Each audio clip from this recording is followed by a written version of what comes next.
I had this thought that it'd be funny in a hypothetical world where this movie does get made, where the likable, relatable character is actually Vanessa.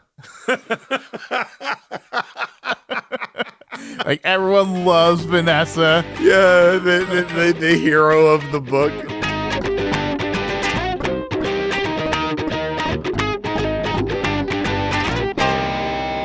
Hey, Upper East Siders and all you scandal-loving listeners out there. You just tuned into the Non-Judging Breakfast Pod, where the coffee is strong, the waffles are fresh, and the gossip is hotter than ever.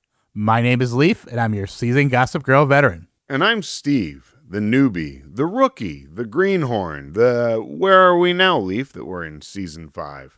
I'm not sure, but what if we take this podcast and glee it up? You know, music, originals, or covers? When you're a minion all the way, from your first Louboutins until your last partay. I was just kidding. This is an important independent podcast, not Newsies. Oh, of course. So here's the deal, folks. Leif has been watching Gossip Girl since it first aired, and I'm diving in for the first time. And together, we are your dynamic duo, bringing you all the drama, romance, and sometimes questionable fashion choices of this iconic 2007 series. Bring your magnifying glasses, because each week we're dissecting every juicy detail of the show, one episode at a time.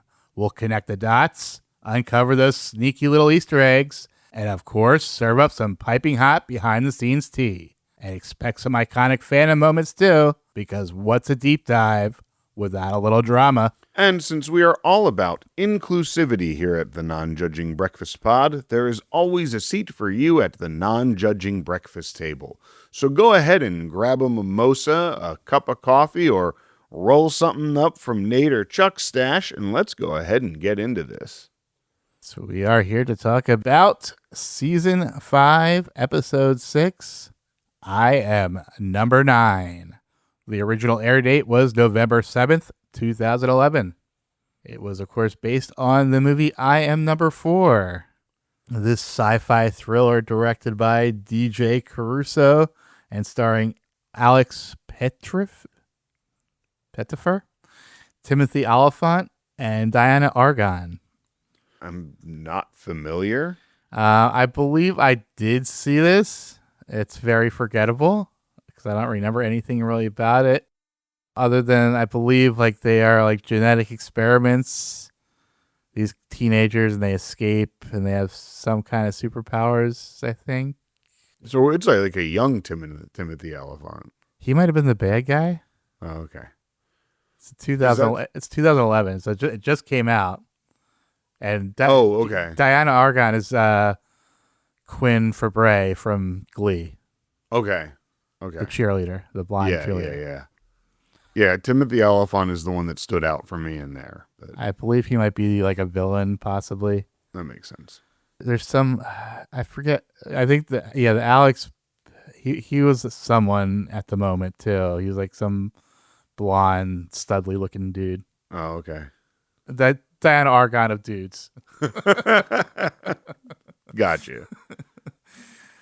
This episode was written by Jake Coburn. He came on the scene in season 3.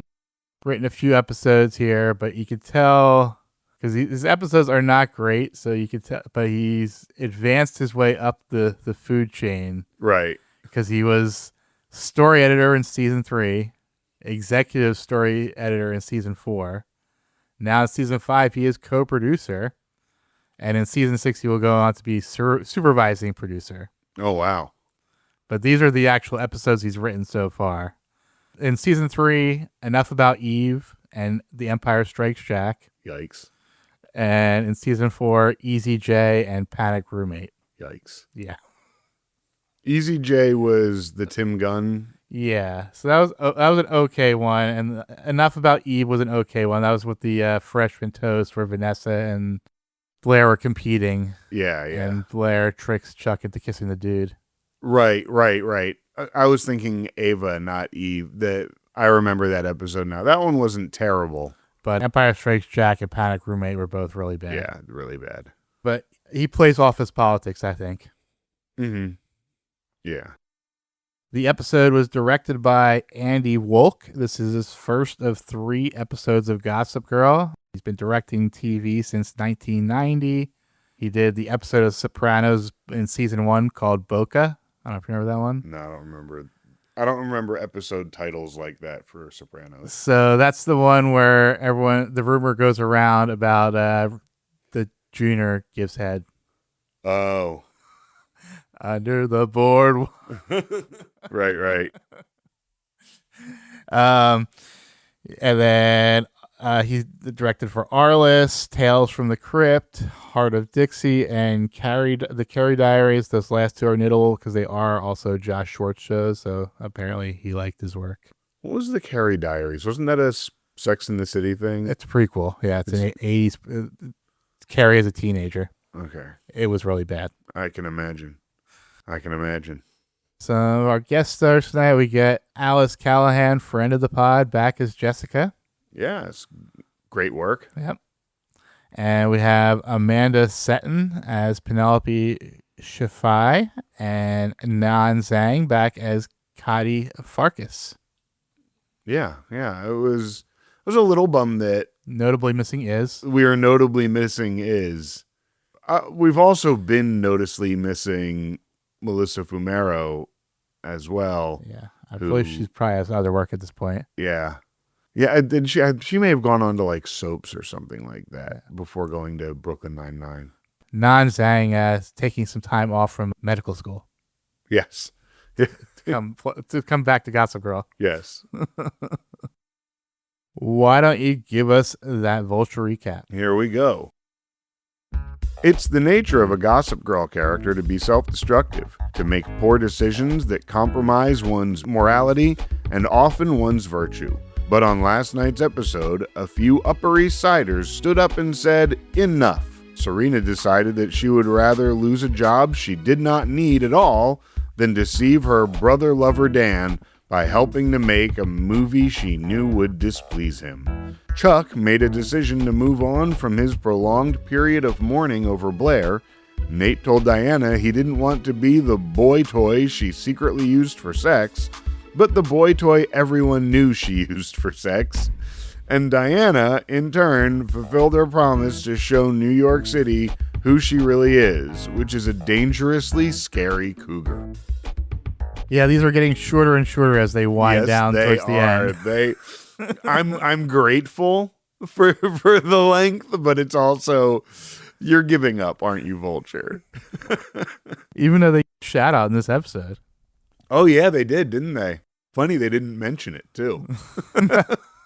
It is mentioned in the reality index, which is like, so they have the recap, and then there's like something called the reality index they have below that, which you should check out at some point. They say like, oh, Vulture mention +10. Oh wow, that's okay, cool. So we get into Act 1 with a Gossip Girl monologue. They say the road of life is long and winding, so it's important to mark the milestones along the way. From picking your bridesmaids to christening your boss's new desk, landing on your first bestseller list to finally asking for help. But keep your eyes on the road, Upper East Siders, or you could get lost along the way. We get that narration over a short montage. Dorota is pinning photos of Blair's minions, past and present, onto a whiteboard while Blair watches. Nate is trying to work, but continues to be sexually harassed by his boss. Dan is cutting out the list that shows Inside debuting at number 9, but we learn Rufus's album debuted at 8. Chuck therapy appears to be going well. A few things here. First of all, it was the setup for the Minion battle, which was, I was here for it. Yeah. Because it was just so classic. It was the highlight of the episode. Yeah, it was. It was classic Gossip Girl. It was classic Blair season 1 Gossip Girl. Well, I hated Blair. But I mean like the competition was very reminiscent of season 1 Gossip Girl. Then we have the Nate and Diana thing where it's like, oh, can you come do something else for me, please? Oh, not a problem. Jesus Christ, Nate. Yeah, like, oh, prostinate. Nate-stitute? Yes. What? And then we also had the Lincoln Hawk debuts at number 8. Yeah. So one higher than Dan debuted Yeah. with his debut novel. And Chuck's therapy appears to be going well. Yeah. For now. Sure. God, I hate this. It's the fucking worst part of this whole episode. No, it isn't. Is it? Oh my God. There is one positive. We'll get to that. Post-coitus, Nate asks Diana to be his date to the party tonight, but she scoffs at the notion. Diana doesn't want people to know she's mixing business with pleasure. She then assigns Nate and Charlie lists of people to personally deliver their invitations. Nate, sweetie, you keep using this word relationship. I don't think you know what that word means. Well, I mean, they are in a form of relationship. A relationship of sorts. Yes. Yes. I think that Nate has a different idea of what this relationship entails. Indeed. Nate wants to be a boyfriend right now. And Nate is not a boyfriend right now. No, he is a prostitute. He is a prostitute. A beautiful, dumb prostitute. Chuck is explaining to Dr. Barnes that he has a repetitive dream of something being just out of his reach. Dr. Barnes says Chuck is still hiding someone despite talking freely about his parental woes. Yeah, kind of a classic therapy scene. And yeah, it does kind of seem like it's going well for Chuck. He tries to like shoot some flirtiness and she's like, okay, I appreciate your humor, but that's not what we're here for. And Chuck to just be like, you think I'm deflecting? It's like, yeah, you are. Felt actually maybe a little more honest of a therapy scene than you get in a lot of TV, I feel.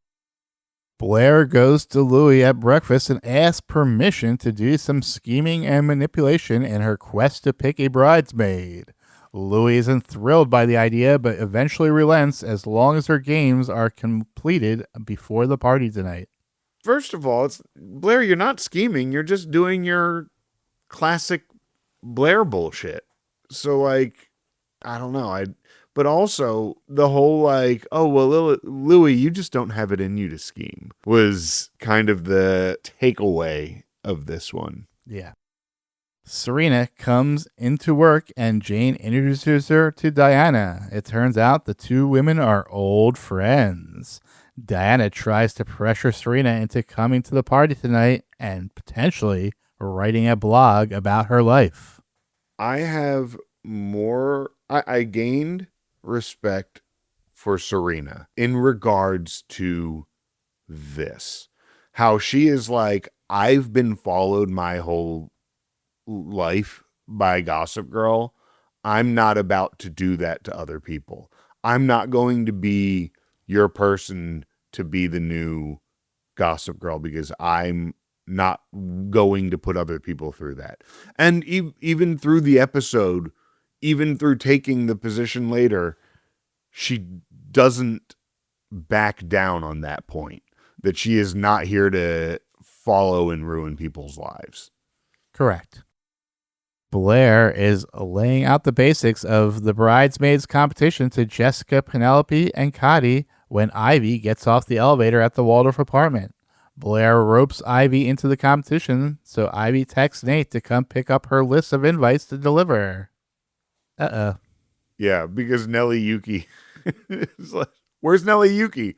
Well, she's still in school and she hates you. Yeah.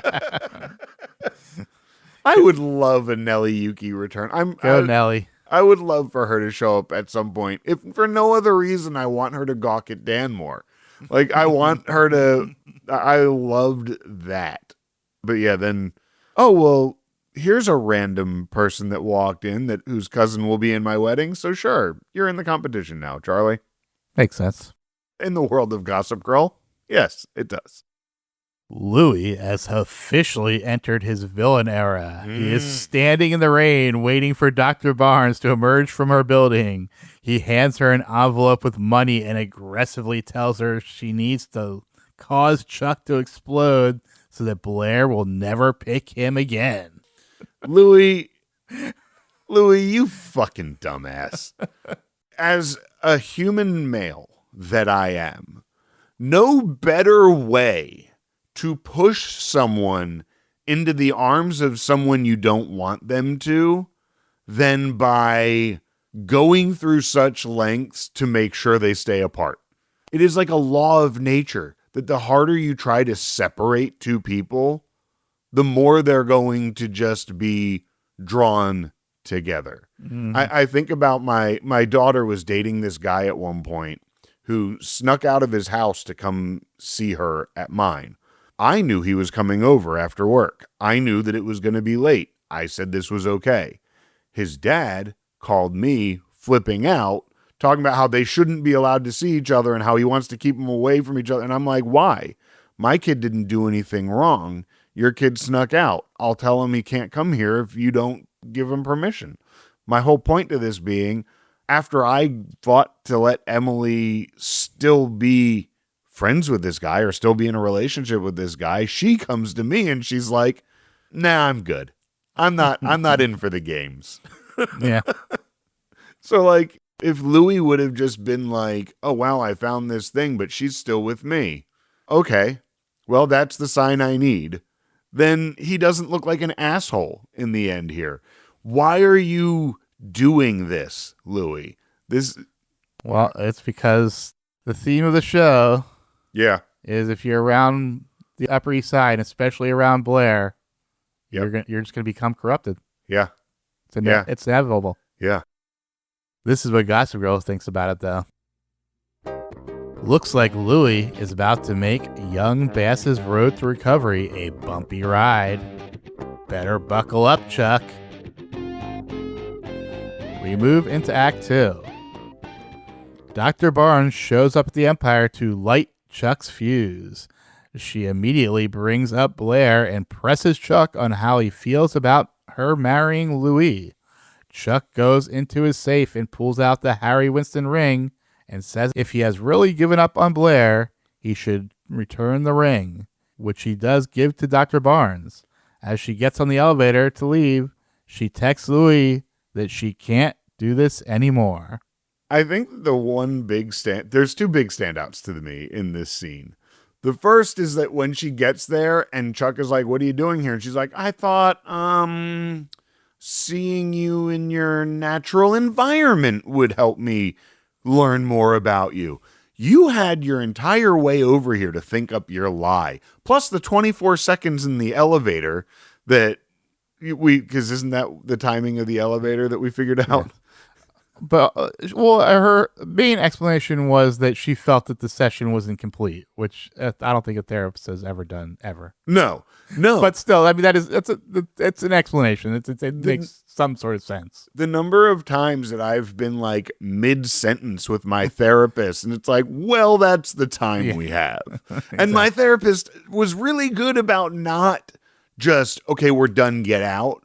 But it was still, there's a time limit. And I mean, they got another patient coming in and they have like a 10-minute buffer or whatever. Yeah, if that. Yeah. And it's like, I will see you next week. My therapist, it would be like she would walk someone out and walk me back in. So it's like, I'll see you next week and we'll talk about this more. If there's something really bothering you, text me. Yeah. Serena and Dan are excited for the first developmental meeting. Jane enters with an executive from Warner's. Jane immediately starts pitching horrible ideas for the script and bulldozes right past Serena's attempts to defend Dan and his protagonist, Dylan Hunter. Dan storms out. First of all, the exec that comes in, she's on The Pit right now. She's Princess on The Pit. I don't know if you're watching The Pit, but I can't stop watching it. I hear it's good. It is fantastic. I don't know if you're into like the genre. Not particularly. Yeah. And I'm not either particularly, but I just think that there's enough character drama surrounding it that it makes for good TV. It's on the list. So they talk about needing to bring in an outsider character. I had this thought that it'd be funny in a hypothetical world where this movie does get made, where the likable, relatable character is actually Vanessa. Like everyone loves Vanessa. Yeah, the hero of the book. Because it's funny you say that, because where my mind went was basically an extra character that was a super likable guy that would end up actually being an actual Nate instead of the the conflagration of Nate and Eric. It would just lay out this whole thing, and it's like, wow, I could have written him in my book, huh? Derek. Blair, with a bedazzled referee whistle around her neck and trying her best to look like Kate Middleton, explains the competition to the Minions and Charlie. Blair barks orders as the competitors simulate the potential bridesmaid's task while Dorota pretends to be a paparazzo. Yeah, that was funny. Yeah. And like, she's got to pee. Hide that baby bump. What baby bump? Good on you. Good job, Jessica. Or wait, Jessica? Yeah. Jessica, right? Yeah. Mm-hmm. I kept getting her name and the actor's name mixed up. Nate goes to deliver the invite to Keith Gesson. Unfortunately, Mr. Gesson's assistant spills the tea that Keith is already going as Diana's date to the party. Another assistant. Yeah, but honestly, this one might be the first time I given up to an assistant, because he was like, he's already going to that party as the date of the CEO, but I'll take this iPad from you anyway.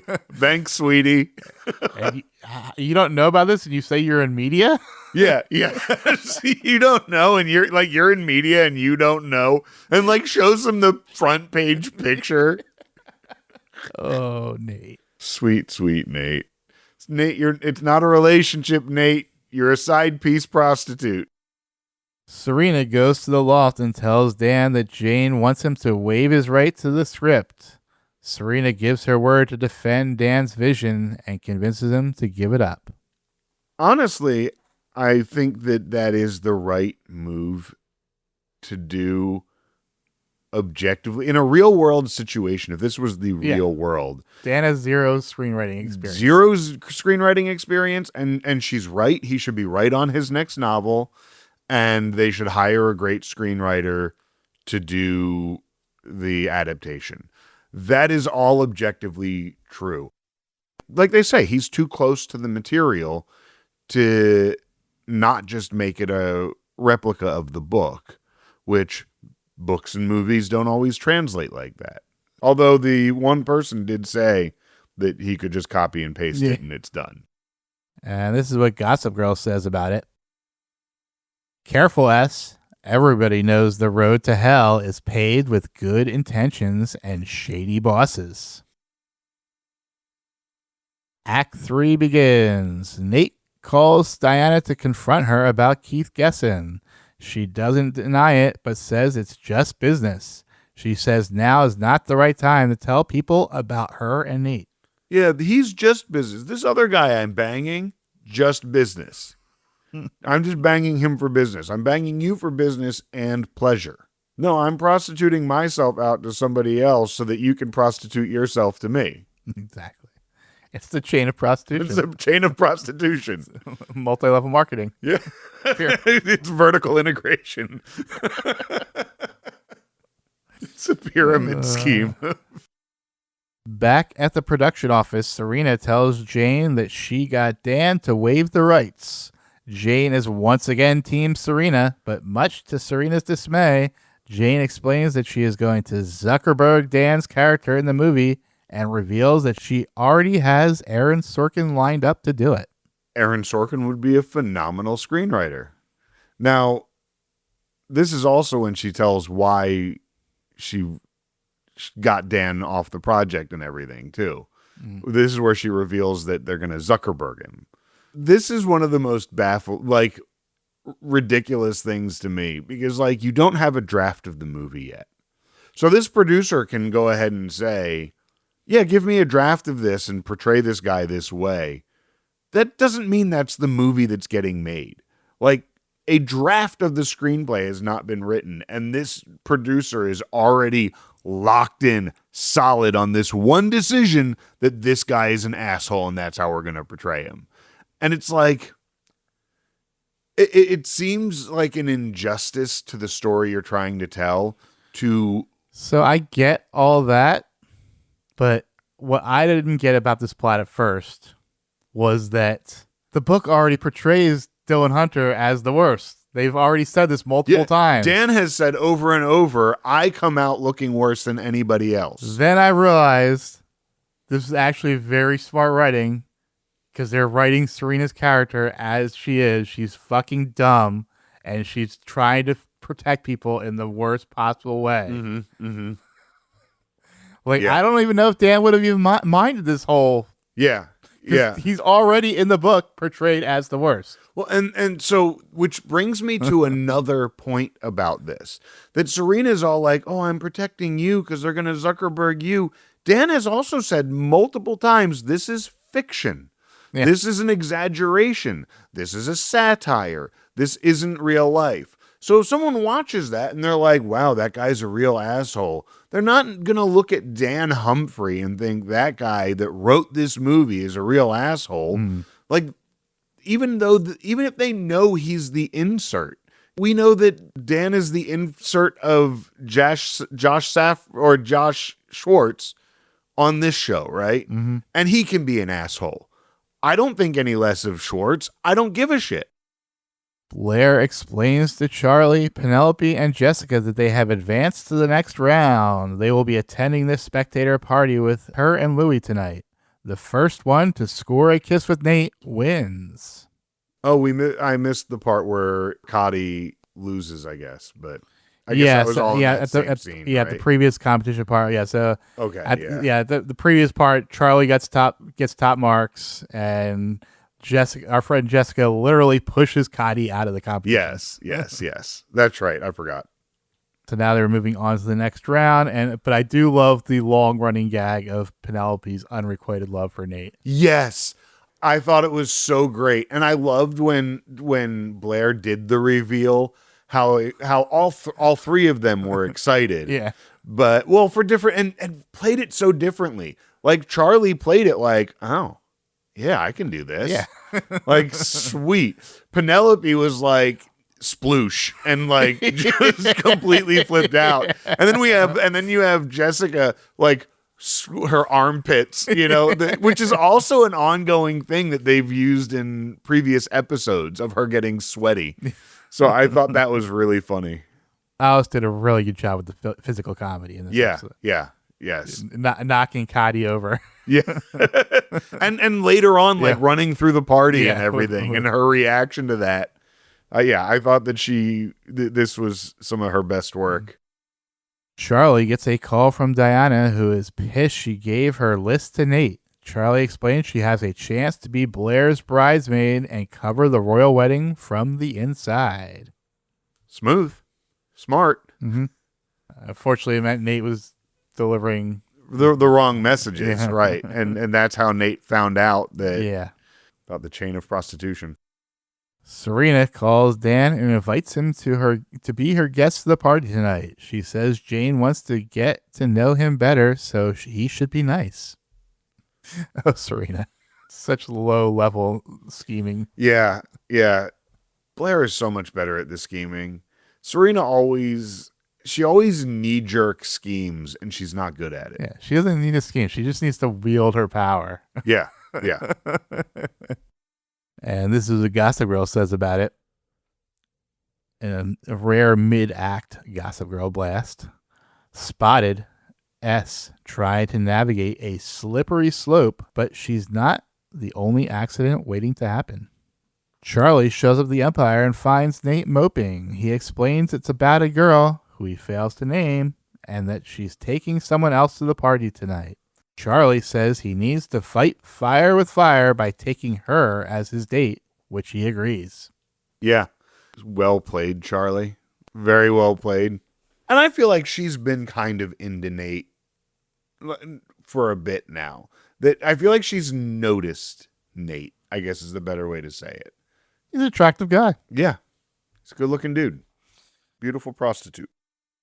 At the dog park, Dr. Barnes is approached by Louis, who is upset she hasn't returned his calls. She reiterates that the deal is off and hands him back his envelope. Too late, however, as Chuck, also walking his dog, spots the two arguing. Chuck calls Dr. Barnes' phone and leaves a voicemail that he needs to meet her tonight. Yeah, I think I'm in trouble. You need to meet me at a party tonight. Yeah. That's the place that I need the help with you, is at a party. Well, he usually tells people to meet him on the rooftop. That's true. That's true. And now we get the end of act Gossip Girl blast. When you drive Chuck over the edge, it's you who'll wind up roadkill. I totally forgot to bring up when he gave her the ring and was like, give it to charity. Yeah. We move into Act 4. Blair and Louie enter the party. Louie is annoyed when he sees the minions are here. Blair promises that they only have one task left and he won't even notice them. Jessica and Penelope are annoyed to see Charlie walk arm in arm with Nate. Nate tells Charlie she looks amazing. Yeah, they look good. And fuck off, Louie. I mean, who cares if her friends are at the party? It's a fucking party. Oh, yeah, yeah. And yeah, fuck off Louie in general. Like, yeah. So during the montage, we see Diana posing with the real life Keith Geffen. Do you know who he is? Of Geffen Records, right? No, it's actually Gessen. Oh, Gessen. He is a novelist. Did All the Sad Young Literary Men and A Terrible Country, a novel. He also is a literary translator and co-founder of the literary magazine N+1. Huh. And then we see Chuck introduce himself to Diana and Keith Gessen, and says she lives up to what he's heard about her. He then gets the weird sense that he's seen her before, but she just shrugs it off as a mistake. Chuck sarcastically greets Louie as Your Highness, and Blair tells him to give it a rest pass. I did like Chuck in this scene. I liked the whole, like, Highness. I like that exchange. I don't like what they're insinuating with the familiar feeling that Chuck got when he saw... Well, presumably, he recognizes her from the photo that was in Bart's files. Mm-hmm. Which doesn't necessarily mean anything. She was just in the files. I know. But they're trying to make me think something. Yeah. They're trying very hard to make me think something. And if you know me, you know that thinking isn't what I like to do. Dan enters the party and immediately finds Jane and Serena. Dan thanks a surprised Jane for inviting him. She quickly hides the shock and tells him they got Sorkin to write the screenplay. Dan goes to call his agent and tell her. Jane is annoyed at Serena's attempt to get Jane to like Dan. Jane says the Zuckerberg version is already happening and takes Serena off the project. Yeah, she should. That was valid. Serena's too close to it for sure. Take your stupid high school games and get the fuck out. I loved the line of, you're going to be talking even faster than you do in real life, for Aaron Sorkin writing it. Yeah. I thought that was such a great... I love Aaron Sorkin. There are many shows that he's done that I think were fantastic, but the thing I've always loved about him is his mastery of dialogue. And the way that he writes his characters so quick and witty. I actually was working on something with a friend that I was going to have a character in it named Erin Sorkin, Erin, that her whole thing was going to be whenever she was on, she would just have a whole lot to say really fast and would just really quick, witty conversation anytime she came into the scene and then leave. But West Wing. Yeah, a lot of good stuff. Yeah, sports radio. Not sports radio. What was it called? News radio. No, he didn't do news radio. It was a different show where it was a sports night. It was called Sports Night. Blair observes Jessica and Charlie's attempts to win Nate's affection and is impressed when Charlie makes like Justin Timberlake and causes a wardrobe malfunction for Jessica, knocking her out of the competition. was really funny. And the way Charlie played this in every way was just kind of like, oh, I'll go with you. Okay, no, yeah, go right ahead. Voop. To be fair, her competition just aren't the brightest. Yeah, that's canon. They're minions for a reason. Yes. Although they do go to Columbia. Yeah, because they're fucking Nepo babies. Oh, yeah. That is also true. Diana approaches Serena at the bar. Serena says she needs to kill the movie. Diana says she has a history with Jane and she can have it killed if Serena wants it badly enough, and then walks over to Jane. Serena, you fucking dumbass. But also, Diana's a really shitty negotiator. Yeah. She says, how badly do you want it? And then just walks over and does it. I'll do it even for nothing, apparently. Yeah, it's like she comes back, oh, Serena would be like, I didn't really want it that much. Yeah. It's not that big a deal. What do you think Diana told Jane to get her to kill it? Well, she says that they have history and that not all of it's good. So I'm assuming that she has some kind of dirt on Jane. It's probably something that is obviously, but do you have any speculation? Well, my first guess, well, I don't know. There's the thought of did she Harvey Weinstein someone? Does she have a casting couch history? Because it has to be something big enough that if it got out, it would be embarrassing to Jane, right? So it has to be something big enough. I don't think Jane killed someone. She stolen something. I think there's many different possible angles. Also, I had a thought this episode when Diana didn't want her and Nate to go public. Could that possibly be because whoever is behind her didn't actually want her to be fucking Nate? Yeah, I had that thought that, well, maybe, but they did set the whole thing up in motion they started this whole thing by her fucking Nate. Remember, though, that was never part of the plan. Oh, okay. She wasn't supposed to meet him until she came back. Yeah. But she is the one that immediately fucked him. Yeah. Like, she was like, oh, he's here. We better start this thing early. I'm going to go bang this 20-year-old. But was that part of the plan or not? I always assumed it was. I always assumed it was some kind of honeypot because I know you assumed it. Yeah. Oh, I mean, well, it could have been if a honeypot. I want to catch a Nate, I'm going to set a honeypot. I mean, you can set the honeypot without actually consummating. Yeah, without dipping the honey into dipping the wick into the honey. But she's not very good at this. I mean, she's once again, she's basing her media empire on a newspaper in 2011. But again, it's hard to write smart characters if you're not a smart writer. That is a difficult thing for these writers sometimes.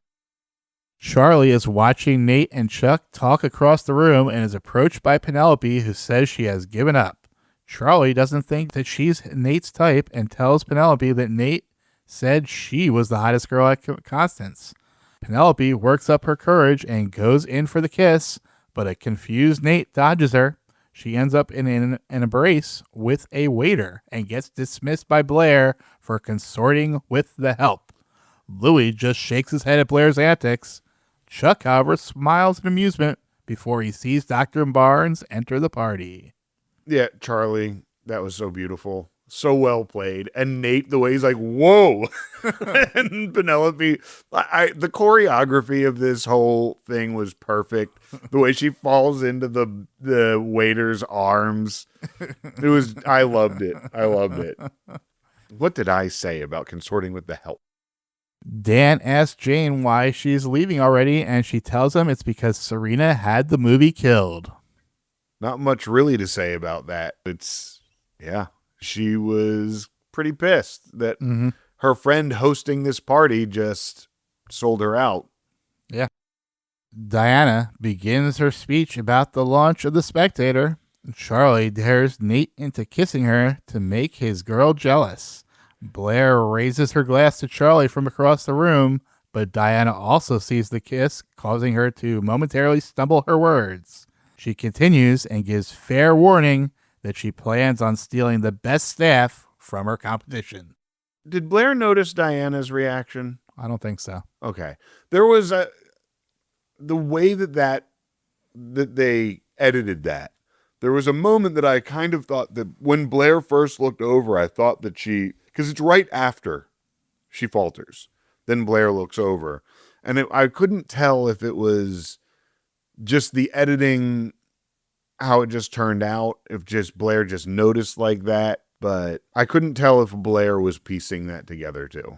I didn't get that. I think she was looking at Nate and I think that's how it resolved. It was her initial glance over. I thought that was why she glanced. But then, like you said, then it was just all about Charlie. So I thought it was just a little odd to me.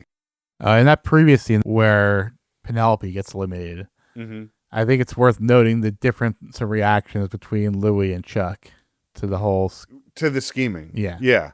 That Louis is annoyed and Chuck is amused. Yeah. Yeah. Yeah. When you had actually mentioned that, which I didn't really pay attention to when I was watching it, but when you mentioned it, because Chuck's expression quickly changes when as soon as he sees Dr. Barnes enter the party. Yeah. But like, it was kind of weird because you get the quick shot of Chuck like right after that, and he's like smiling, he's like smirking a little bit, and then he sees Barnes enter, and he's like, "Oh, yeah. Where is she? Where's Dr. Barnes?" Chuck steps forward and offers up the first story for the Spectator. His therapist has been trying to coerce him into unspeakable acts. Dr. Barnes steps forward to deny the accusation. Chuck then explains it's because Louis is paying her to do it.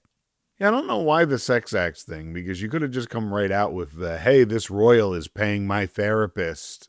It wasn't sex acts, it was unspeakable acts.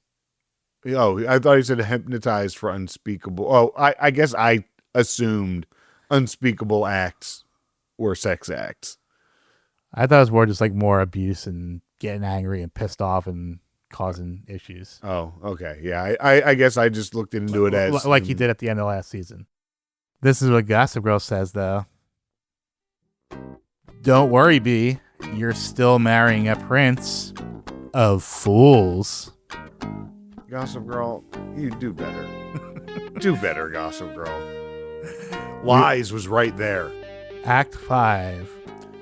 Louis chases Blair down outside the party and confesses that he found the paternity test. He explains that he needed her to see that Chuck would always be the wrong choice. Blair says that she and Chuck both know they can never work and that Louis should know it too. She knows Chuck will never change, but now she is scared Louis is changing into him. Yeah. Again, goes back to you hang around these people long enough, you become these people. And that's exactly what is happening to Louis. But also, I thought it was really funny when she's sitting there talking about Chuck. Chuck will always be like this. Chuck will never work. Chuck is always this. Chuck is always this. You're expecting there to be a cutaway to Chuck hearing her say all of these things. That is very classic TV, and they do that in Gossip Girl a lot. And they didn't. It was Blair speaking from her heart. You're who I want, not him. And also the whole like, oh, I found the paternity test. You are still trying to make a choice. And it's like, if that's the case, this is a few weeks ago, Louis. Like this is old news now, Louis. So like, yeah, calm the fuck down. It's yours. She's with you. You don't need to worry. Like, the more you worry about Chuck, the more you push her to Chuck. Yeah. Dan finds Serena and asks her why she killed the movie. Dan assumes she killed it because she didn't like her character in the book, but Serena corrects him and says this time she was looking out for his character. Way to go, Serena. Yeah. Yeah. Road to hell is paved with the best intentions. Yep. Yeah. And I mean, one of those big things here, like, you killed this movie instead of talking to Dan and being like, hey, this is what they want to do with your character. Are you cool with it? If not, I'll kill it. To be fair, she was just kind of like talking about she needs to kill it, and then Diana just went and killed it. And then Diana just went and killed it. Yeah, that is true. Nate and Charlie are flirting when Diana walks over and blows up Charlie's spot. She lets the cat out of the bag by congratulating Charlie on winning Blair's competition, which immediately kills Nate's wood. Diana then surprises Charlie by revealing that she is Nate's girl. Nate is pissed at Charlie for using him, but Charlie is even more pissed. He didn't tell her the person they were trying to make jealous was their boss. Yeah. That's kind of key information. Yeah. Kind of key information there. Your boss that kind of hates her. Yeah. That, yeah. But Nate lives in a world where endless jobs are just handed to him. And women. And women, too. Where endless jobs and a parade of women are always just available to him. We know Ivy lives in the real world. Yes. Chuck finds Dr. Barnes leaving the party and mocks her when she says she is closing her practice. He sobers a bit when she tells him that Louis not only paid her for information, but also to try to intentionally drive Chuck back to the person he used to be. She says he still has a chance to change, apologizes, and then returns the ring. Fucking Ring of Sauron over here already. Yeah. Well, and again, like the whole give this to charity, and my thought was this could probably feed at least 10 people, right? How much can one banana cost, Michael? See when she gets the ring and immediately texts Louis that the deal's off, I assume that's because she's gonna give back Louis' check and then use the ring to, solve her problem that she had with her dad. Right. But apparently she did have a change of heart, and she's not a completely horrible person. Yeah. And this is proof that even one of the worst therapists ever can still actually have a therapy can still have can still have a positive impact. Yes. Like we've said all along that these people need therapy, and Chuck had shitty therapy, and he's already doing better. And they're definitely hammering that home that he is a changed man. Yeah. And Gossip Girl's final act break blast says this. Spotted, Chuck Bass standing at the crossroads. Looks like we're going to have to watch his every step. We go into the epilogue. Diana finds Serena at the bar once again and presses her to write for the Spectator. Serena says she doesn't want to write a gossip column, but Diana convinces her by telling her that Serena can take down Gossip Girl and give her side of the story without spreading gossip. They make plans to meet in the office to brainstorm ideas. Honestly, Serena, I think this is kind of good for you. Doing a very positive blog would probably do a lot of good for you. Journaling, essentially blog journaling. Yes, Serena, you can really have your side of the story out there, and all attention is on you. It is all about you. So I believe this is right around the time when Goop was really getting popular, and then Blake Lively actually tried to do her own version of that. Oh, really? Yeah. Aww. Nate approaches Diana and gives her an ultimatum. They go public right now, or it's over. Or this relationship that is a real one that we're in is over. Blair is surprised to find Chuck waiting downstairs at her apartment. Chuck goes through a checklist of apologies for all his biggest transgressions. Blair thanks him, and he tells her she will be an amazing mother. Yeah. Nice scene. Yeah, this was nice. I thought they both well acted. Were well acted. I felt it was really sincere. I thought Blair was really moved by it. I loved how she walked in and was like, what are you doing here? And then when he's like, I'm not apologizing for tonight. I'm apologizing for all of this other stuff, which he never has given her an apology. Yeah. So it's a good step, Chuck. Problem is, this is a season 2 late. Yeah. Yes. They should have, if they're not going to kill him at the end of season 3, this should have been the beginning of season 4 storyline for Chuck. Yes. Agreed. They waited a whole season too long. Yes. Yeah, they had to make him so much worse. That they're just and which is also kind of what's annoying me about this new glow up, because it's at least the third glow up of Chuck. So I'm just waiting for the other shoe to drop. Yeah. It seems wow, yeah, he's really changing. It's really sincere. Yeah, I would hate for another mother to show up and Yeah, just I would hate wreck his new outlook on life. that. Really would be annoying. That would be really bad writing and some really shitty plot development. I really hope that doesn't happen. Dan arrives home to find Rufus waiting with bad news. His book dropped off next week's bestseller list. I loved that.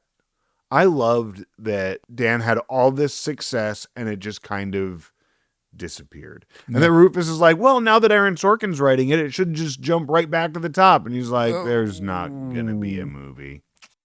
Dang. And that's one of those things that like Robin made the comment of like, just take the movie somewhere else. And it's like, you can't. Yeah. Like if that's signed, yeah. If there's a contract, they've got 10 years to make that movie. So it'll be at least 10. I think that's the way that those laws work. They have that they own. I think that's property. usually negotiated as part of the contract, the length. Yeah. They basically have the rights to that. I believe that there's a cap. Yeah, you're kind of fucked. Serena really screwed you over on this, Dan. Yeah, the deal's also usually you get a certain amount to buy it and then you get more if it actually gets made. Yeah. A lot of people, I've known people that just write a screenplay and sell it, and what gets made isn't the screenplay that they wrote even, because they give it to some other writer to work it over. Yeah.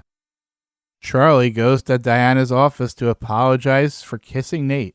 She had no idea they were involved. Diana wants Charlie and the rest of the world to know that Nate is hers. She spins the monitor around, revealing the new top story on the Spectator. Nate and Diana are officially a couple. She then once again threatens to out Charlie's real identity if she crosses the line. Charlie wasn't into Nate. Well, I mean, like I said, she noticed Nate, I felt. But she was getting this story. And for Diana to be like, Nate's mine. It's like, lady, you're 20 years older than this kid. What the fuck? She's sad.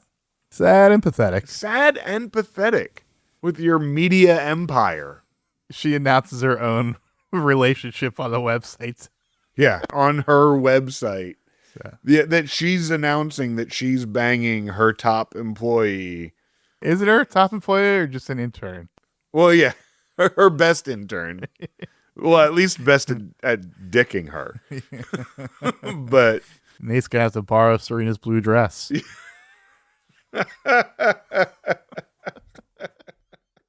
Oh, cigars? Serena is sitting in bed on her laptop and begins writing her blog titled S by S. Good job, Serena. Did you pause and read it? No, I read some of it as it flashed, but it's a very high school essay. It says, people in New York love to gossip, but most of the time they don't know what they're talking about. That's why I want to clear the air. That's kind of where it. Yeah. Okay, yeah, I did read that. Yes. But yeah, I mean, very high school essay. What do you expect from Serena Vanderwoods? Clearly laying out her theses. Yes. Yeah. Did you learn how to write like that at Columbia, Serena? Blair is alone on her couch and gets a call from Louie apologizing that he has to go on a trip for a few days, but Blair thinks a few days apart might be good for them. Yeah, Blair's pissed at you, Louie, with good cause. Mm-hmm. Now that all of this is out, what Louie did is the most fucked up thing. One of maybe like top 3 most fucked up things someone has done on this show. To go and pay a therapist to fuck someone up, to pay someone's therapist to ruin their progress is monstrous. It is monstrous. And it just kind of waved away. Yeah, and everyone's like... They're a little bit pissed off, but yeah, they're probably just going to get over it next week. Yeah, well, exactly. And I'm glad that Blair, at least at the end, is like, we need time apart. Mm-hmm. Like, I'm glad that she at least is sort of punishing him for it.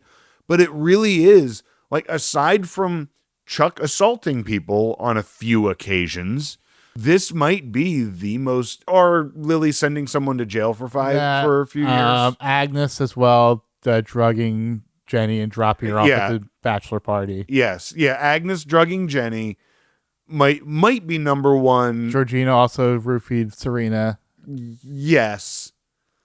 Yeah. So there's been 2 instances of roofying.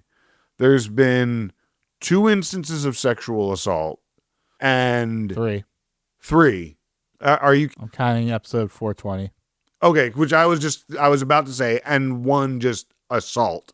But he tries to grab her and kiss her, though. So he does. You're right. He does. So 3 instances of sexual assault, and then Lily sending a man to jail for a few years who deserved to get fired, like someone who wasn't super innocent but did go to jail for something he technically didn't do. But like Louis is up there. Paying someone's therapist to ruin their progress is monstrous. You're not wrong. And in the final scene, Chuck walks up to Harry Winston Inc. in the middle of the night and reverently leaves the ring on the doorstep. Chuck, they have hours. You could get at least, I'm sure, a partial refund for that. But I like how he's like puts it down on the step. He like taps it, like he's so reverent towards tucking it in. Good night, sweet prince. On the streets of New York, someone's not going to just come and grab that, right? Well, and like someone's going to go pay off their mortgage with this ring, and it was that just cracked me up. And the other side of it is, like, he puts that there, and, he probably could go in and return it and get something. Although he probably also has it insured. So when it's not picked up, it's like, oh, this ring was stolen. Yeah. Reported stolen, and the poor guy who, like, picked up a random wedding ring goes to jail. Or engagement ring. This is Gossip Girl's final monologue of the episode. They say every road comes to an end. But sometimes the end feels just like the beginning. Even when you think you've come a long way, you can suddenly find yourself right back where you started. Because every journey is fraught with twists and turns, and one false step could spell disaster.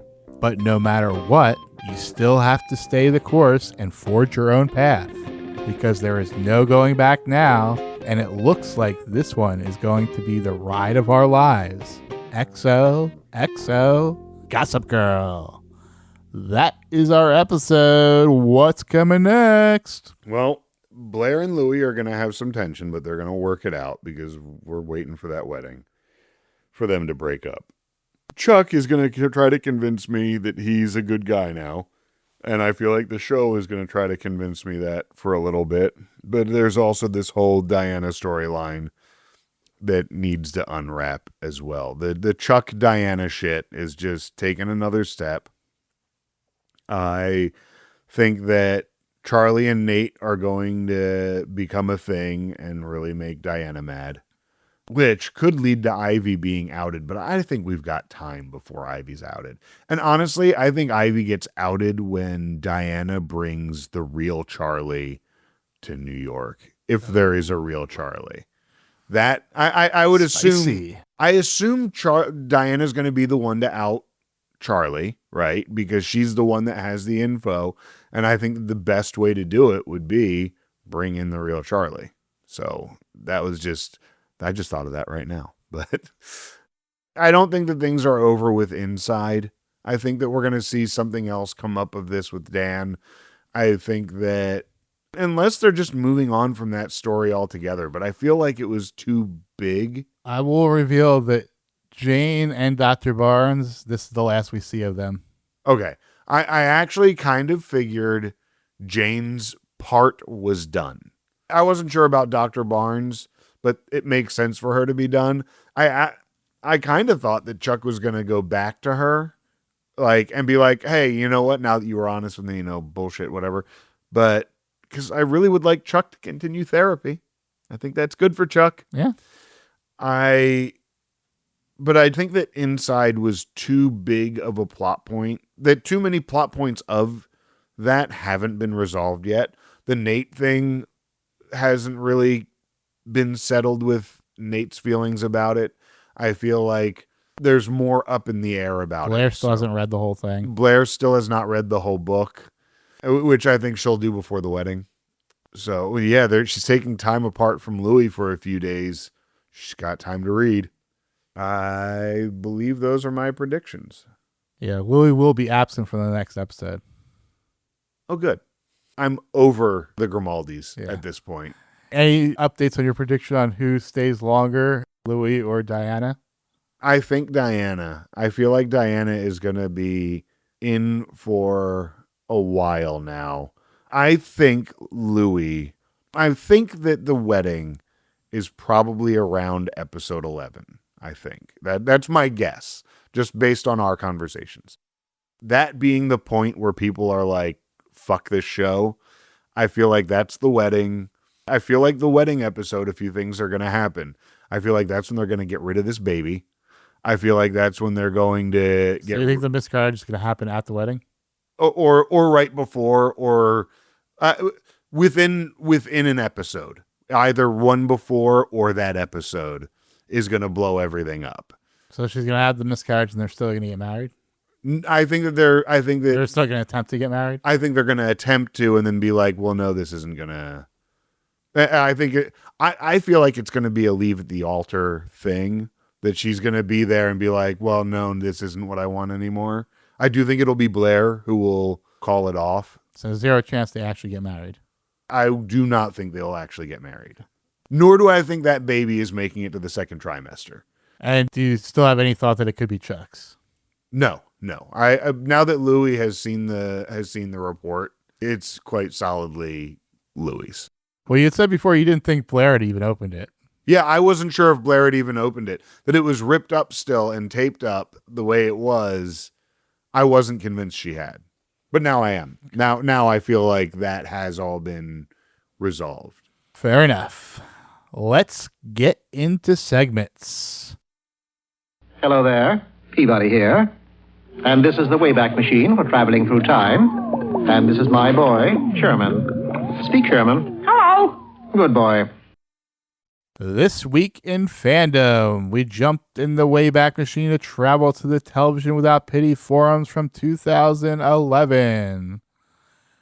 Their overall impression, this was another filler episode. Yeah, and some important stuff happened. The movie stuff, I think, is important to the plot, and the Chuck therapy thing.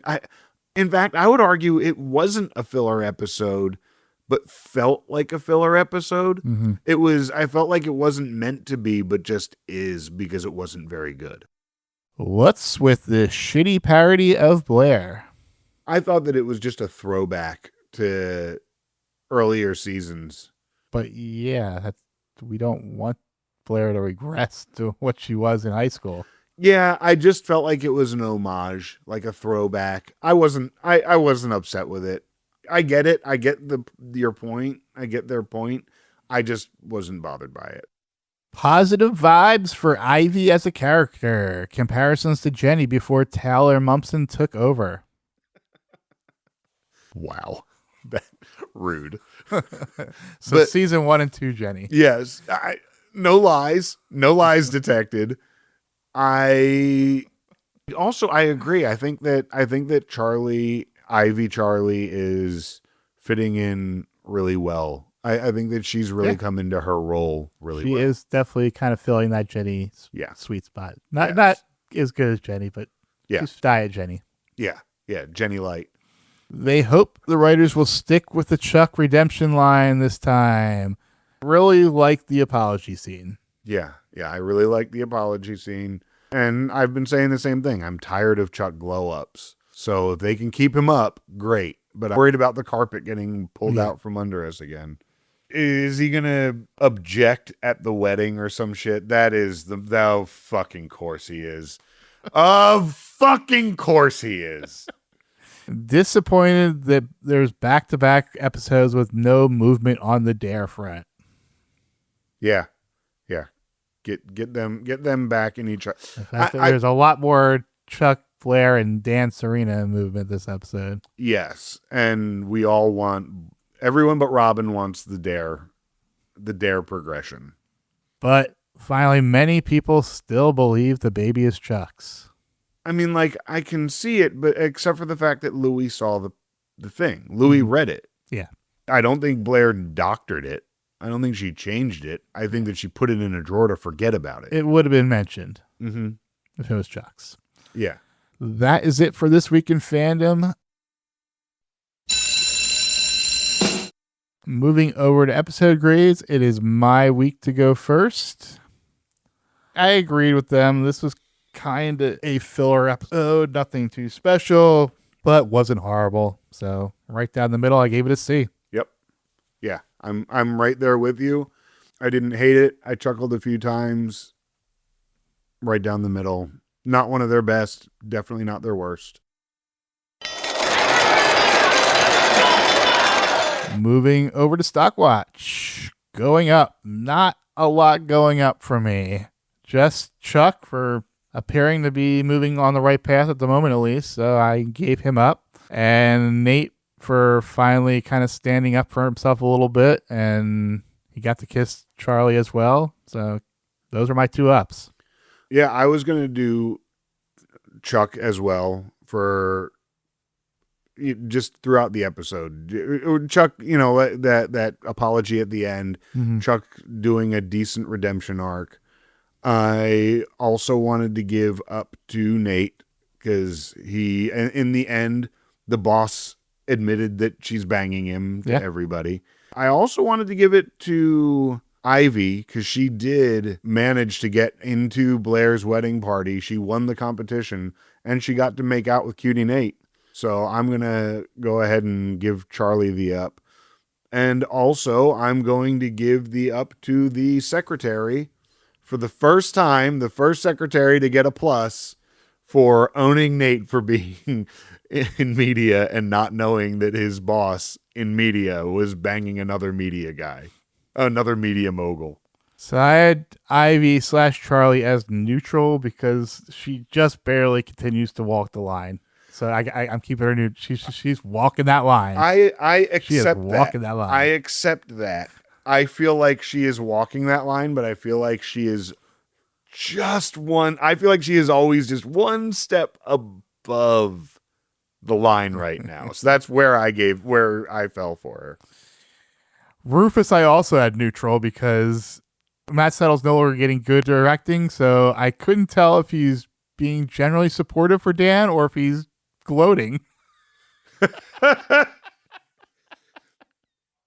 And because we also never really got the apology scene. We saw him calling Dan, but we never got the resolution. Yeah. We never saw them make up and see what the resolution was. Yeah. So Rufus is sitting here like, oh, your fucking movie. That's a shame. Oh, it's a shame that your shitty book isn't getting turned into a shitty movie about me. Oh, you were number 9? I was number 8. I was number 8. So that by math, that makes me one better than you, huh, son? But going down, speaking of Dan, I have him going down because he lost his movie. Yep, Dan lost his movie deal. Serena going down because she caused it. Yep. Jane because she also lost the movie.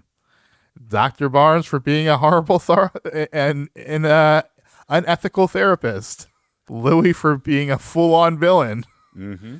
And Diana for AKA the new Vanessa. For just being horrible. Yeah. For just being horrible. Just being horrible and being on this show where you don't belong. Yeah. Yes. You are terrible and be gone. Who do you got going down? My list, I believe, is exactly the same, only I'm also going to add the Minions because all 3 of them failed out of Blair's wedding. Okay. But yeah, Diana, Dr. Barnes, Jane, Dan, Serena, Louis. Diana. I'm going to leave Blair neutral. I think that's it for me, yeah. I actually meant to put Blair going down. Oh. Because I thought she was just ridiculous the whole episode. She needs to grow up. I was fine. I didn't mind it. I get it. I get where you're coming from.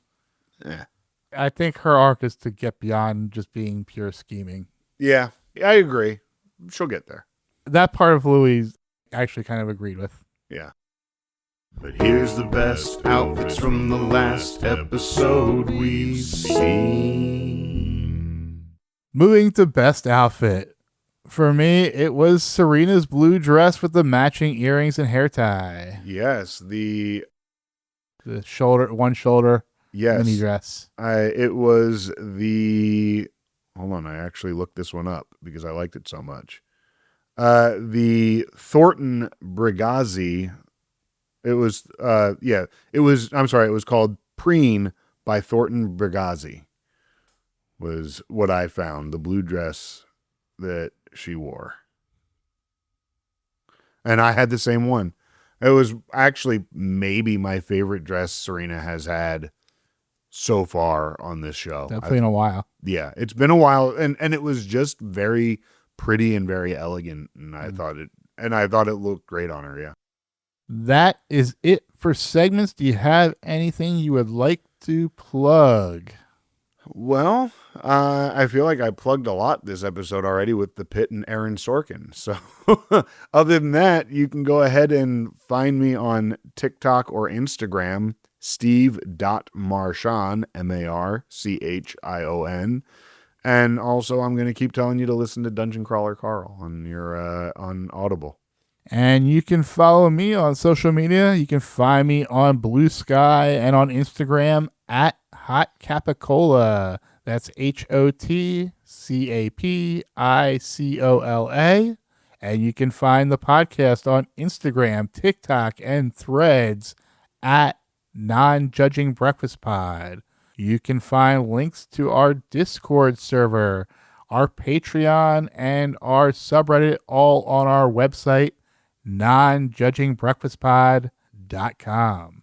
And if you would like to get in touch with us, we would love to hear what you have to say. Please go ahead and send us an email at nonjudgingbreakfastpod@gmail.com. And if we get that message, we'll also try to read it here on the podcast. Also, while you're at it, go ahead, if you don't mind, hitting that like, that subscribe, the follow button, and please leave us a comment, because those comments really help boost our visibility in Apple Podcasts and on Spotify. And also, why don't you go ahead and let people that you're close to know what you're listening to? Tell all your friends, and go ahead and maybe even make us your water cooler talk at work this week. And we will be back next week to talk about Season 5, Episode 7, The Big Sleep No More. The episode description reads, several of our favorite Upper East Siders attend a performance of Punch Druck's provocative theater experience, Sleep No More. Meanwhile, Diana sets her sights on Serena in her quest to ruin Gossip Girl. Dan is out on his book tour, but things aren't exactly as they appear to his friends and family. Bum, bum, bum. Until next time, you know you love us. XOXO. Every time you walk away, run away, you take a piece of me with you there. Every time you walk away, run away, you take a piece of me with you there.